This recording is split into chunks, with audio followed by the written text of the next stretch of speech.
To tell you about the first sign that the flu epidemic could be starting to peak.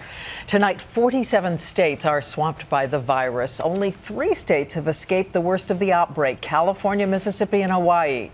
But there are some new clues to show you tonight, stirring hope. And ABC's chief medical editor, Dr. Richard Besser, is here to show us. Rich. Yeah, tonight I'm cautiously optimistic. There is finally a sign in some of those southern states hit earliest and hardest that the peak of the flu epidemic has passed.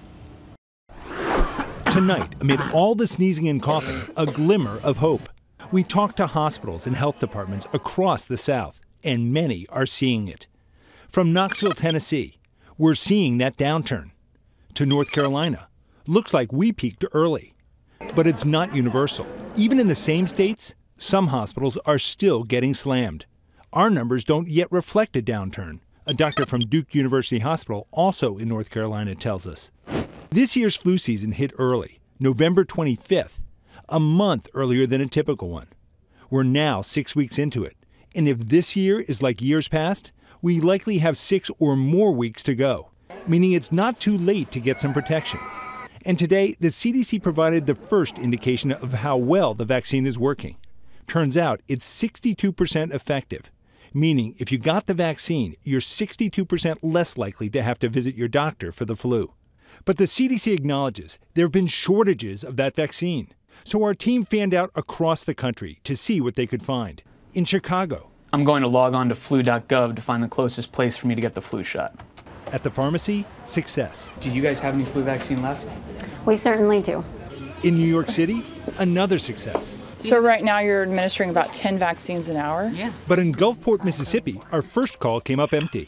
Ma'am, I'm being told that we don't have any. You don't have any left. Okay.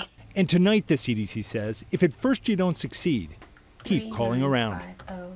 So with these weeks left, Rich, can you get the flu twice? You know, unfortunately, you can. There's at least 3 strains of flu that are out there. So if in October, November, you got 1 strain, you're susceptible to those other ones. So it's not too late to get protected. So the flu shot still matters because you can get it again anytime. You can. And what about those 3 states that appear to be spared the worst? Any reason why? Yeah, I mean, it's the way flu works. It'll start in one part of the country, and they'll see a big wave, and then it'll come down, and then it moves around. And they are not going to be spared in the end. It's going to get there. It happens every time. And California, for some reason, is often late. They're going to see the flu. All right. A bold prediction there. Thank you so much, Rich. And as we make our way through these weeks of the flu, nearly 40% of us are also using so-called complementary treatments, those herbs and remedies we see in the drugstore and in kitchen cabinets.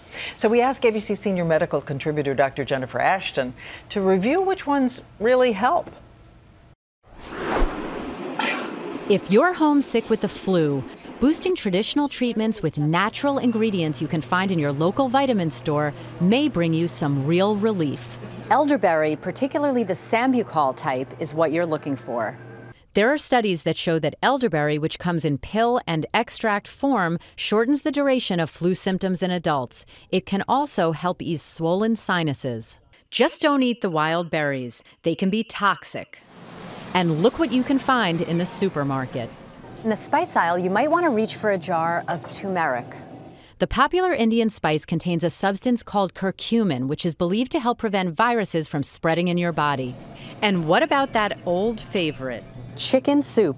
Your mom might have been onto something, and there's actually science behind it.